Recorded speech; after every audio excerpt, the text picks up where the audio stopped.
जगन्नाथ दर्शक बंधु 01 ओडिशा खबर आपण मानंकु स्वागत जणाउछि। आज अगस्त 19 तारिख मंगलवार। आसंतु जानिबा आजिर ओडिशा सह देश और विदेशर मुख्य ताजा खबर गुड़िक कौन रही। आजिर प्रथम खबर संबलपुर रे हेब केंद्रीय कृषि विश्वविद्यालय।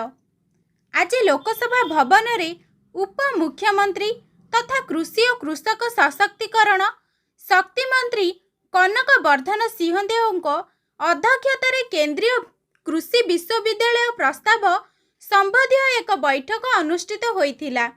केंद्र कृषि विश्वविद्यालय अधिनियम 1992 अनुଯାयी संबलपुर रे केंद्रीय कृषि विश्वविद्यालय खोलिबा पई प्रस्ताव उपरे बैठक रे आलोचना करा जायछि। आजिर परवर्ती खबर 10 टन विस्फोरक जबत घटना। माइनिंग कंपनी सह माओ लिंक थिबा कहिले एडीजी। कंधमाल जिला तुमुडीबंध पुलिस को सफलता मिली। बेआईन विस्फोरक सामग्री चलन राकेट को ठाब करिछि पुलिस। गंजाम जिला चमाखांडी थाना जगन्नाथपुर ग्रामरू 10 टन विस्फोरक जबत करने सह 3 जन को गिरफ करिछि तुमुडीबंध पुलिस, जहार चेर गंजाम जिल्लारू आंध्र प्रदेश पर्यंत लंबी। आजिर परवर्ती खबर आसंता 4 रे राज्य निर्वाचन कमिशन आगरे धारणा देव कांग्रेस। आसंता 4 तारिख रे राज्य निर्वाचन कमिशन आगरे धारणा देव कांग्रेस। भोट चोरी अभियोग रे कांग्रेसर पीएससी बैठक रे एही निष्पत्ति निया जाइछि। कांग्रेस भवनरू निर्वाचन कमिशनर जाए एही पदयात्रा हेब। राज्य प्रभारी अजय कुमार लुलु और पीसीसी सभापति भक्त दास एने सूचना देइछंती। आजिर परवर्ती खबर मुख्यमंत्री को भेटिले ओडिशार स्टार बैडमिंटन खेलाड़ी श्वेतपर्णा और ऋतुपर्णा पंडा। ओडिशार 2 स्टार बैडमिंटन खेलाड़ी श्वेतपर्णा पंडा और ऋतुपर्णा पंडा लोकसभा भवन रे आज मुख्यमंत्री मोहन चरण माझी को भेटी। अगस्त 25 रु 31 पर्यंत प्यारिस रे हेबाकु थिबा विश्व बैडमिंटन चैंपियनशिप रे अंश ग्रहण करिवे 2 भौणी। आजिर परवर्ती खबर दिल्ली गस्त रे राज्य बीजेपी सभापति मनमोहन सामल। दिल्ली गस्त रे गले राज्य बीजेपी सभापति मनमोहन सामल। मनमोहन का दिल्ली गस्त कार्यक्रम विषय रे किछि स्पष्ट सूचना मिली नाही। तथापि एही ग्रस्त अवसर रे राज्य बीजेपी सभापति केंद्रीय नेतृत्वों सह भेटी पारंती। उपराष्ट्रपति निर्वाचन एवं राज्य कमिटी एवं बोर्ड निगम नियुक्ति नहीं से दिल्ली ग्रस्त करिथिबा चर्चा हेउछि। आजिर परवर्ती खबर नवेम्बर रु आरंभ हेब पीएम आवास गृह बंटन प्रक्रिया। नवेम्बर मासरू आरंभ हेब पीएम आवास गृह बंटन प्रक्रिया। आज ए नहीं सूचना देइछंती ग्राम्य उन्नयन मंत्री रवि नायक।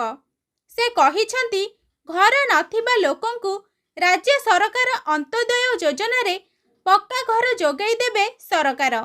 मुख्यमंत्री को जन्मदिन रे अंत्योदय योजना रे हिताधिकारी को गृह बंटा जिवो। परवर्ती खबर सुस्थ हेउछंती बीजेडी सुप्रीमो नवीन पटनायक। सुस्थ हेउछंती नवीन पटनायक। विरोधी दल नेता तथा नवीन पटनायक स्वास्थ्य अवस्था रे आज उन्नत आसीछि। भुवनेश्वर सम अल्टीमेट मेडिकेयर रे भर्ती होइथिले विरोधी दल नेता नवीन पटनायक। से एबे सतेज अनुभव करुछंती एवं चिकित्सा जारी रहिथिबा हॉस्पिटल पक्षरु सूचना दिया जाइछि। परवर्ती खबर आयुष्मान योजना रे हंतसंत हेउछंती लोके। आज कांग्रेस भवन रे सांबादिक सम्मिलनी रे आयुष्मान योजना को नहीं क्षोभ प्रकाश करिछंती पीसीसी सभापति भक्तचरण दास।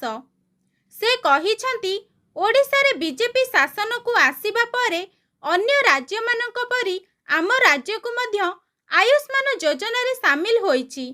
तेबे पूर्वर बीजेडी सरकारक बीएसकेवाई रे जो सब असुविधा हेउथिला ताहा आयुष्मान और गोपबंधु जन आरोग्य योजना रे बहुगुणित होइछि सिना, ରାଜ୍ୟବାସୀଙ୍କର କୌଣସି ଲାଭ ହୋଇନାହିଁ। ପରବର୍ତ୍ତୀ ଖବର, ପାଣିପାଗ ଖବର।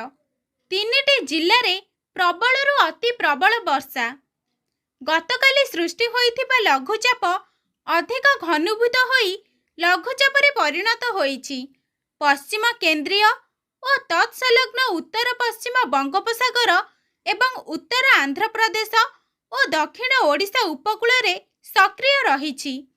ଏହା ଆସନ୍ତା 12 ଘଣ୍ଟାରେ ଅଧିକ ଘନୀଭୂତ ହୋଇ ପଶ୍ଚିମ ଉତ୍ତର ପଶ୍ଚିମ ଦିଗକୁ ଗତି କରିବା ସହ ଅବପାତରେ ପରିଣତ ହେବାର ସମ୍ଭାବନା ରହିଛି। ଆଜିର ଅନ୍ତିମ ଖବର, ଏନ୍ଡିଏ ଉପରାଷ୍ଟ୍ରପତି ପଦବୀର ପ୍ରାର୍ଥୀ ସିପି ରାଧାକ୍ରିଷ୍ଣନଙ୍କୁ ଭେଟିଲେ ପିଏମ୍ ମୋଦି। କହିଲେ ତାଙ୍କ ଅଭିଜ୍ଞତା ଆମ ଦେଶକୁ କରିବ ସମୃଦ୍ଧ। ଉପରାଷ୍ଟ୍ରପତି ପଦ ପାଇଁ ଏନ୍ଡିଏ ପ୍ରାର୍ଥୀ ହେବା ପରେ ମହାରାଷ୍ଟ୍ର ରାଜ୍ୟପାଳ ସିପି ରାଧାକ୍ରିଷ୍ଣନ ଦିଲ୍ଲୀରେ ପ୍ରଧାନମନ୍ତ୍ରୀ ନରେନ୍ଦ୍ର ମୋଦିଙ୍କୁ ଭେଟିଥିଲେ। ପୂର୍ବରୁ ତାଙ୍କ ଦିଲ୍ଲୀ ବିମାନ ବନ୍ଦରରେ ଜୋରଦାର ସ୍ୱାଗତ କରାଯାଇଥିଲା, ଯେଉଁଠାରେ କେନ୍ଦ୍ରମନ୍ତ୍ରୀ କିରଣ ରିଜିଜୁ, ଉପେନ୍ଦ୍ର ଯାଦବ, ଦିଲ୍ଲୀ ମୁଖ୍ୟମନ୍ତ୍ରୀ ରେଖା ଗୁପ୍ତା ତାଙ୍କୁ ସ୍ୱାଗତ କରିବାକୁ ଆସିଥିଲେ।